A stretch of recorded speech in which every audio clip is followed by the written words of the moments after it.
Today, we're talking about a mind from 1,000 years ago who seemed to see, well, right into our future.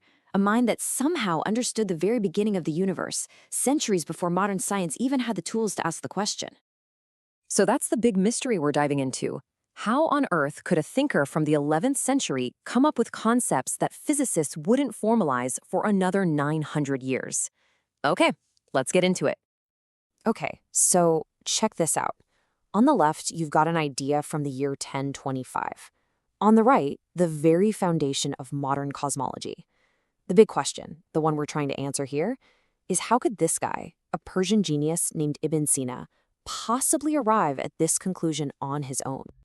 To really get a handle on this man, we first got to understand the world he was born into. And it was a time of just incredible intellectual energy, but also total political chaos. So, Ibn Sina's world was basically the massive Arab empire as it was unraveling. But here's the crazy thing. Even though it was politically a mess, this era saw a massive explosion of learning. Knowledge from Greek, Persian, and Indian traditions was all being gathered together, especially at Baghdad's famous House of Wisdom.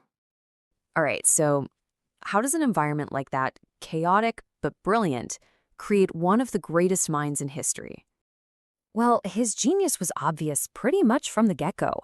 Get this, at only 10 years old, Ibn Sina had completely memorized the Quran. I mean, can you even imagine the brain power that takes?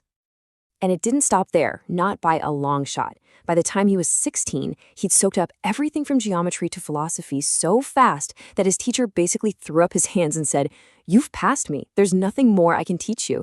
He was already charting his own course. And look, this wasn't just abstract, stuck in a library knowledge. By 17, his practical medical skills were so good that he was named the court physician to the ruler of the whole region. A teenager, in charge of the health of the most powerful person around. Just incredible. But, okay, he wasn't some kind of superhero. He hit a wall, a big one. The really complex, dense writing of Aristotle's metaphysics just completely baffled him. And for the first time in his life, he was stuck. And it just drove him crazy. So the breakthrough finally came. And it was kind of random. He found this little book by another philosopher, Al-Farabi, who had managed to crack the code of Aristotle's writing. This little book was the key. It unlocked everything for him.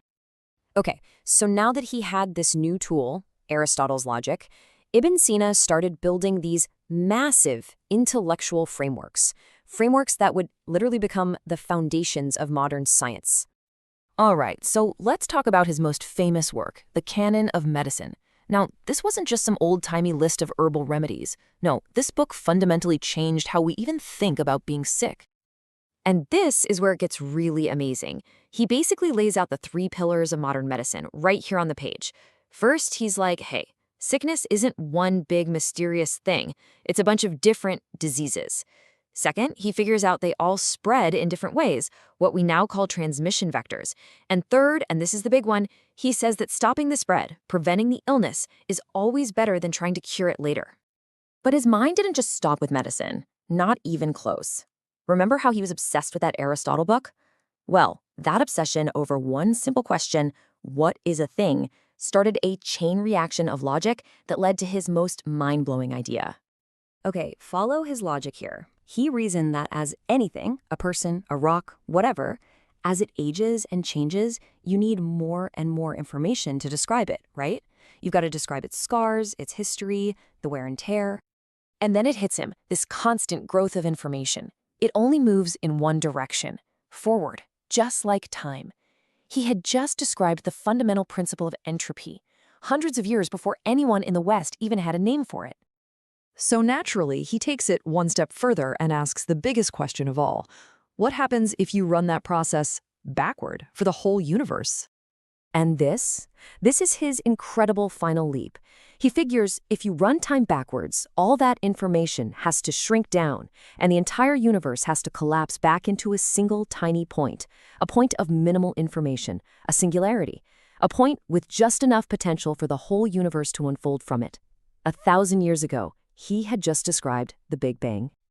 So, Ibn Sina's story is obviously about incredible genius, but it's also a warning.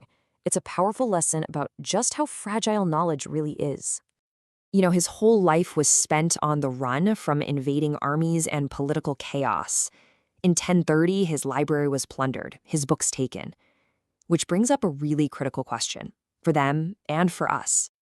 And the consequences of losing that knowledge, they are devastatingly real. We lose entire masterpieces like his encyclopedia, gone forever. But it's even worse than that. We're forced to painfully reinvent the wheel.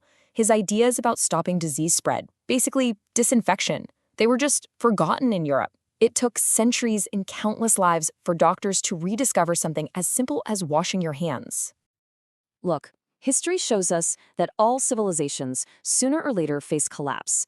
So Ibn Sina's story leaves us with this one profound final thought. What's our responsibility? How do we make sure that everything we've learned survives, so that the people who come after us don't have to start all over again from scratch?